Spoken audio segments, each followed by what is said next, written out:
Most people think they have a motivation problem. They don't. They have a system problem, and that's why they keep restarting their lives every 2 weeks. And here's the uncomfortable part. If you rely just on motivation alone, you will fail. It's guaranteed. I'm now in the best shape of my life. I built a business that was making money until my supplier got arrested, and both times I learned this the hard way. Motivation got me started and then disappeared when I needed it most. Every single time I followed through, long-term motivation was not involved at all. If you keep starting strong and falling off every 2 weeks, this is why it happens, and this is the fix that fixes it permanently. In this video, I'll go over why motivation is designed to disappear, what your brain is actually doing when it fades, and the 2 tools plus 1 insight that replace it. Motivation is treated like fuel, something you store, build up, run on. However, it isn't. Motivation is a spark, and sparks aren't designed to last. That's not a flaw, that's the function. Your brain releases dopamine, the chemical that drives action, when something is new, uncertain, or anticipated. However, your brain is efficient.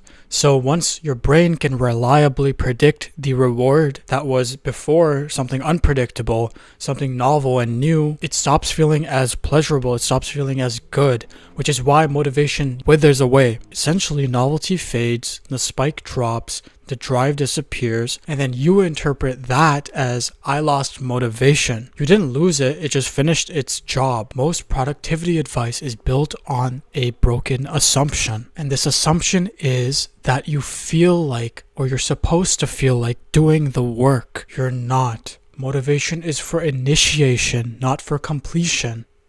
And here's the part no one tells you. Motivation doesn't just disappear, it gets weaker every time you restart. Every time you try something and restart, your brain updates one thing: expected reward. Lower expected reward equals smaller dopamine spike. A smaller spike equals weaker motivation next time. So the next time you start, it feels heavier before you can even begin. This is not because you're lazy, but because your brain learned. You're not stuck because you failed, you're stuck because your brain remembers that you quit. So it's trying to conserve energy. This means the system that generates motivation has been basically anchored against you, which also means waiting for motivation is a fool's strategy. And then this is the very interesting part. This is why people jump to different opportunities.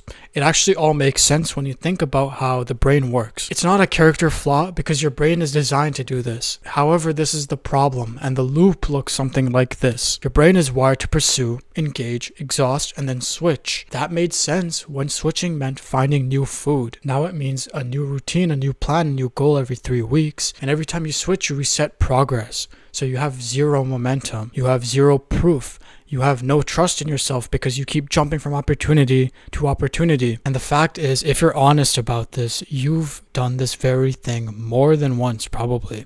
I know I have.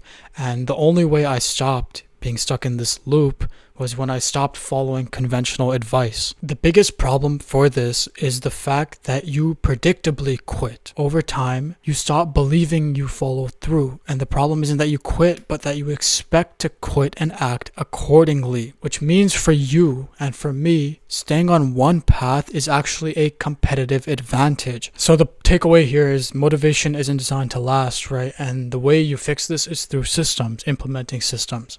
This sounds complicated. It's really just 2 things that I always talk about in all of my videos. So 2 tools.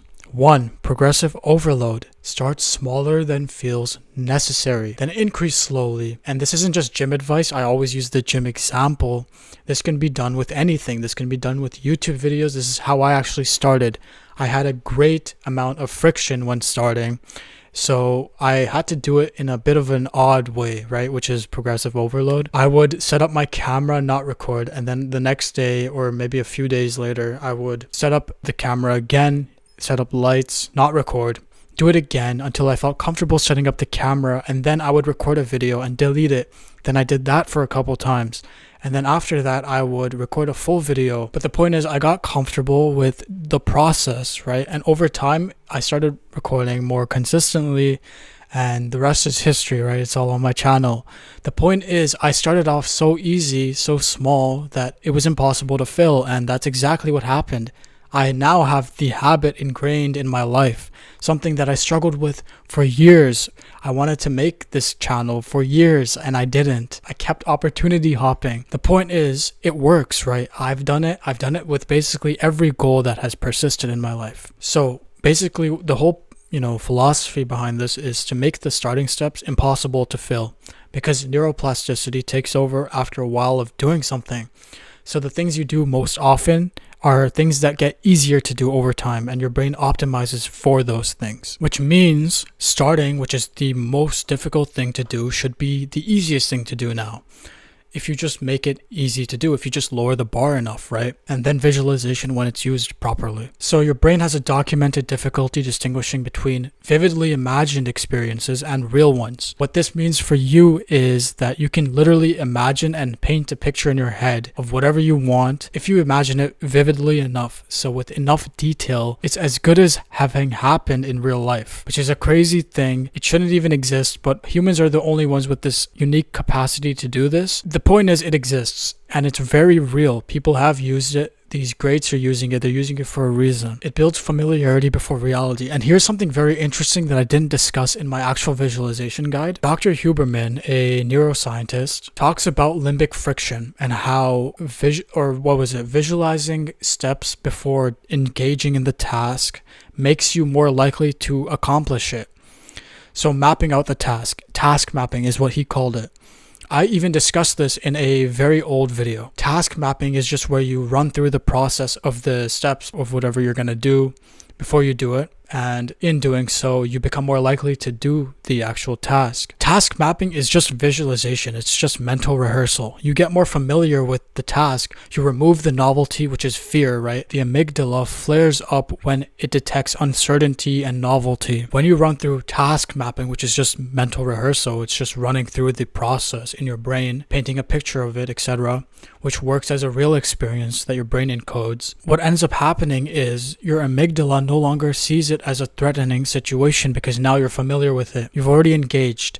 It's less scary, which means your brain no longer starts to stop you. You no longer have to wrestle with your brain to engage in this activity anymore. That's what task mapping is. And the trick here is mentally rehearsing situations through your perfect self. So your ideal, you run through it, acting however your perfect self would act, right? Reacting perfectly. So everything's perfect, and then you gain experience in this self. So then not only are you no longer afraid of new situations because they're no longer new, you have experience in this perfect version of yourself. So now you can actually act as that version of yourself, which is a very powerful thing.